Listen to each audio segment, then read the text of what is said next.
Hello, bienvenue sur la chaîne Your Happy Success Story, la chaîne qui traite de l'entrepreneuriat. Comment être plus efficace, avoir une vision globale et alignée, ne plus repousser ses priorités perso, faire face à la pression de la clientèle et bien plus encore. N'oublie pas de t'abonner si tu ne veux rien rater. Bonne écoute!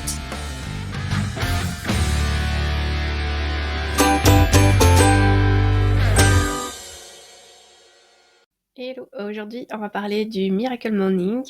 C'est un concept qui est très divulgué un peu partout, qui est un petit peu la référence on va dire, du bien-être et de la façon dont on peut se fixer les objectifs et d'être sûr d'avancer dans la bonne direction.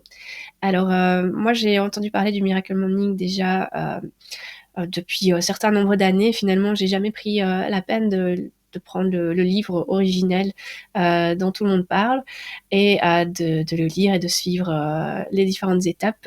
J'ai été confrontée à ce concept dans une formation que j'ai suivie, donc où il y a eu un petit résumé là-dessus et finalement que j'ai pu mettre en place les étapes pour y parvenir. Alors, je précise bien que j'ai pas lu le livre, je reprends juste ce que j'ai appris dans une formation.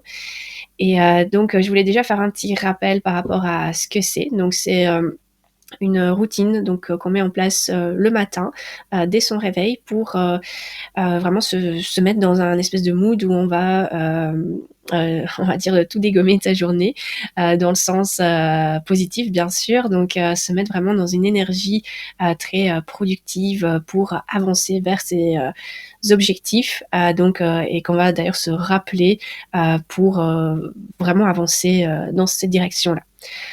Donc il y aurait six on va dire ingrédients de cette routine matinale. La première, donc, c'est déjà de boire au moins un grand verre d'eau à son réveil, pour vraiment activer son corps et le réveiller, on va dire, de le mettre en route.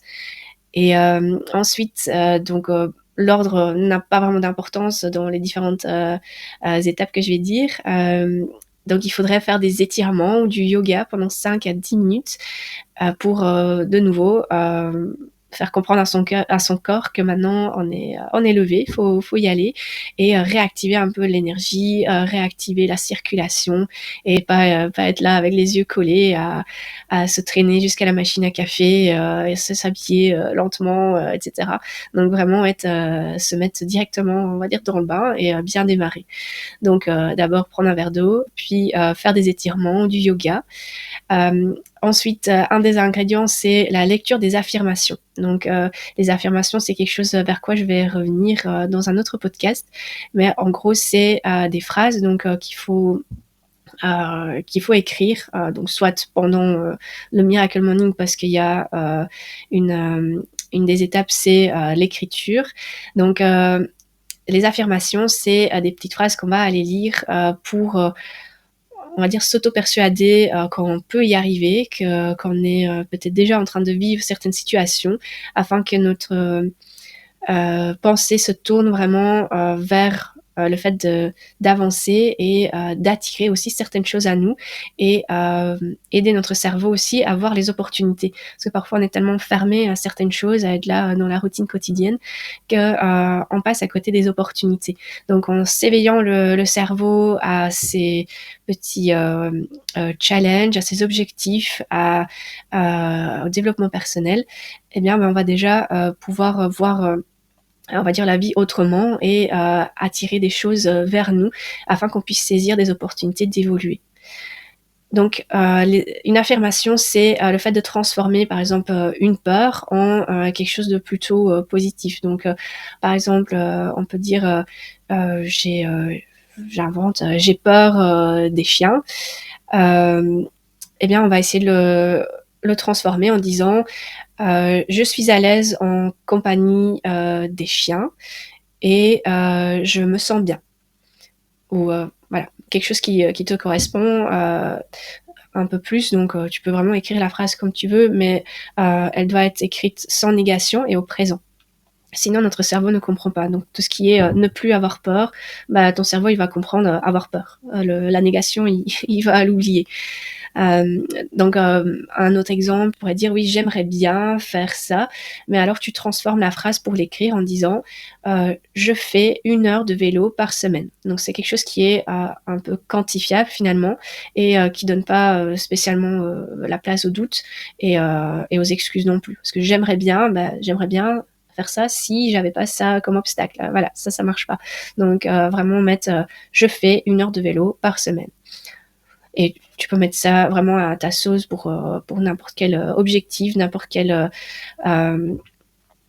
peur également. Donc, si tu as peur de parler en public, donc tu pourrais te dire je suis pas à l'aise devant un public, je transpire, je deviens toute rouge, ma voix tremble. Bah, tu vas transformer tout ça en disant je suis à l'aise devant des personnes, tout le monde est enthousiaste en m'écoutant, ça se passe toujours très bien et mon corps ne... Non, ça c'est une négation.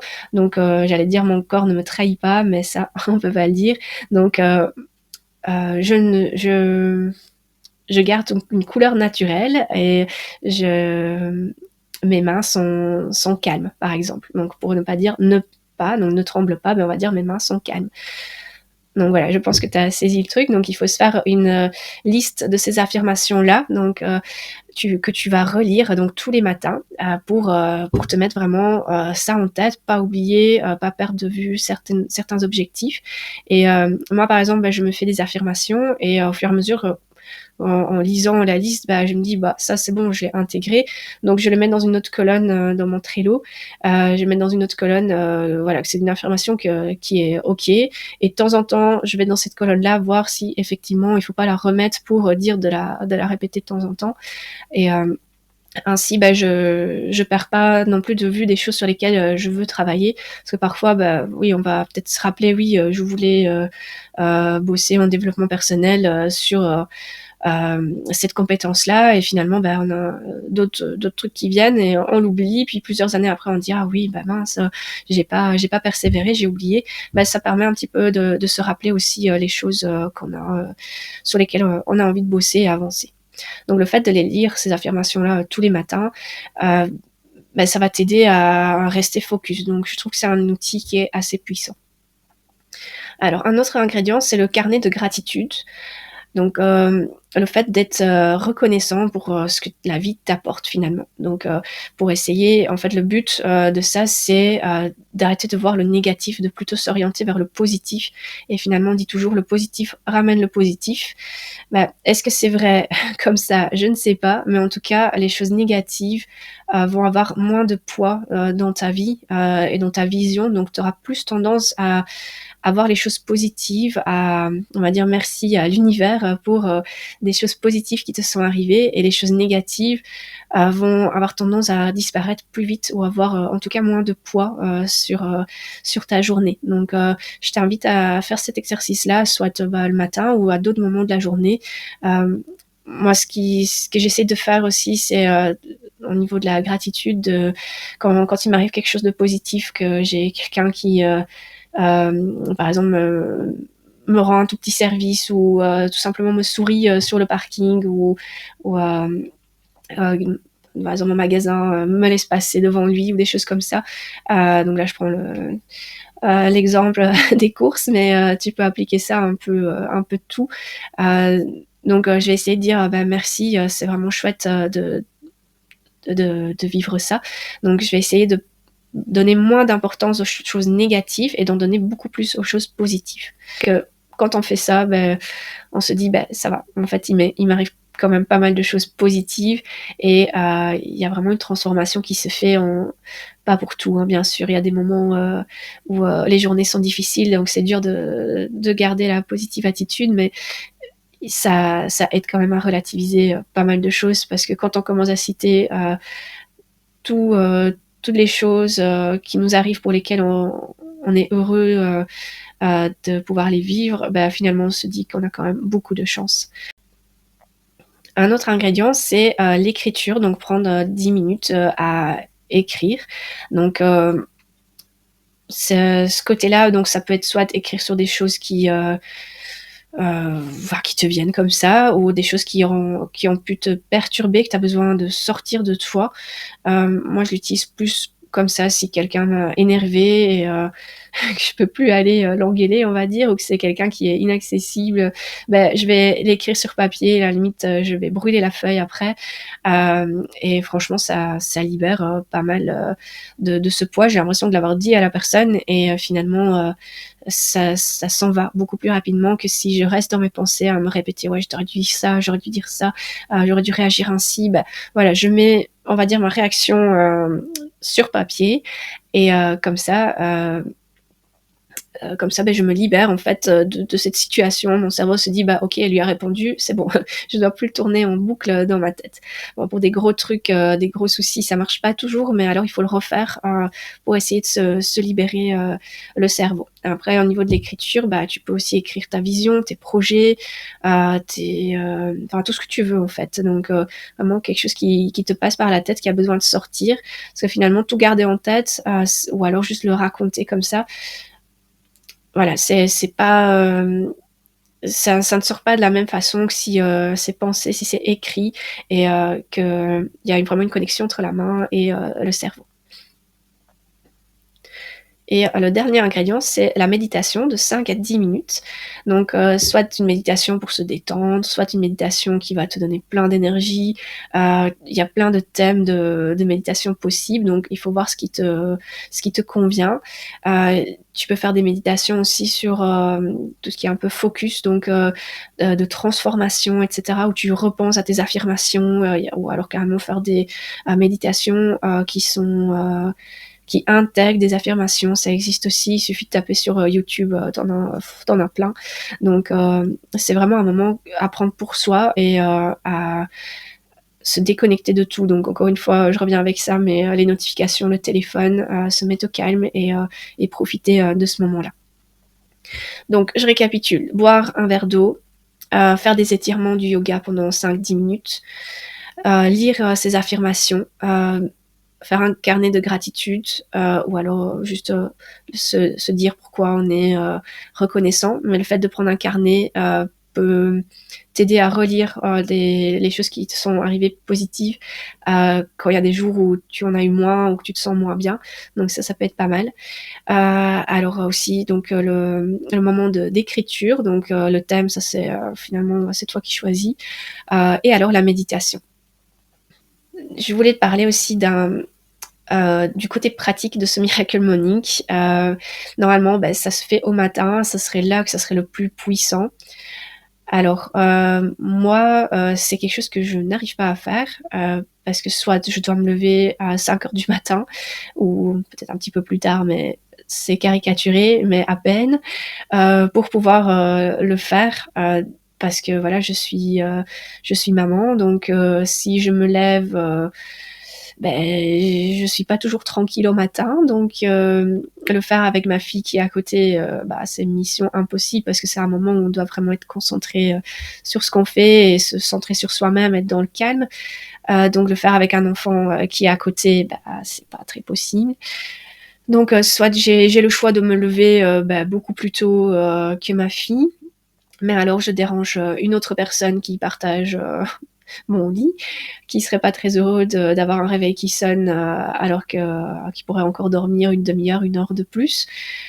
Donc finalement, voilà, cette solution-là pour moi n'était pas optimale, et en plus bah, j'ai quand même besoin de mes heures de sommeil, et étant entrepreneur et maman, bah, les heures de sommeil, et quand on les a, bah, on les utilise. On va pas commencer à les raccourcir. Donc j'ai dû trouver un autre stratagème pour essayer de caser tout ça, parce que finalement ça prend quand même pas mal de temps. Donc j'ai mis en place une checklist quotidienne, et j'essaye de caser ça dans des moments un peu de battement dans ma journée. Donc j'ai d'abord fait ça les premiers jours, mais finalement il y avait des moments où je me disais allez, j'ai un quart d'heure, je vais essayer de méditer, mais voilà, il y avait toujours soit la sonnette qui sonnait, ou enfin voilà, autre chose. Donc finalement, j'étais pas spécialement plus avancé.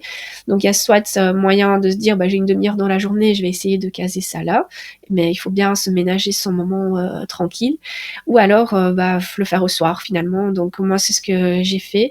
C'est peut-être moins puissant au niveau de la théorie, je ne sais pas, mais en tout cas ça m'a déjà bien aidé à avancer. Donc je fais ça au soir quand ma fille est couchée. Alors je fais surtout la méditation, les affirmations, la gratitude. Et j'essaie de faire du yoga aussi. Donc au moins ces quatre-là. Donc au niveau de l'écriture, je le garde pour des moments où je suis plutôt perturbée avec quelque chose. Donc soit que j'ai du mal à redéfinir ma vision ou un objectif ou vraiment quelque chose dont vers lequel j'ai envie d'avancer, ou alors quand je suis perturbée, comme je disais, que j'aurais dû répondre quelque chose comme ça ou comme ça, et que j'ai envie de le mettre sur papier pour me libérer la tête. Donc l'écriture, je le garde vraiment plus pour des situations comme ça. Donc encore une fois, si tu n'es pas du matin ou que tu as des enfants, franchement pas de panique. Vaut mieux avoir une petite routine, même si tu la raccourcis un peu, mais d'en avoir une à n'importe quel moment de la journée, que de pas en avoir du tout. Ça t'aide à te recentrer. Moi en tout cas ça m'aide beaucoup pour ça, donc à me focaliser vers où je vais, et à me le rappeler tous les jours en me disant ah oui c'est vrai que aujourd'hui là-dessus j'ai pas trop avancé, je vais essayer de faire un peu plus demain. Je parle pas des objectifs, je parle plutôt d'une espèce de vision, donc en développement personnel, etc. Donc cela permet aussi de se remettre un peu en question par rapport à certaines choses. Donc voilà, que du positif là-dessus. Maintenant, au niveau du moment, tu fais comme tu peux. C'est la fin de ce podcast. J'espère qu'il t'a plu, et pour me soutenir, n'hésite pas à t'abonner, me mettre des étoiles, et me soutenir en partageant un commentaire avec moi, donc par rapport au thème abordé, ou si tu as d'autres questions ou d'autres sujets que tu voudrais que j'aborde, ou des questions, tu peux me les mettre en commentaire et ça me fera vraiment plaisir de te lire. Donc en attendant, porte-toi bien et bâtis le business qui te correspond vraiment. Si tu veux aller plus loin, contacte-moi par mail ou prends rendez-vous avec moi sur le lien Calendly afin de discuter de comment je peux t'aider dans ton organisation ou la gestion de la clientèle. Je t'aide également à établir un schéma de la semaine idéale pour respecter tes priorités pro et perso. Actuellement, je propose un accompagnement en one-to-one, dans lequel tu choisis le nombre de séances et les thèmes que tu veux aborder. Au plaisir de t'entendre ou te lire, je te dis à bientôt dans un prochain épisode.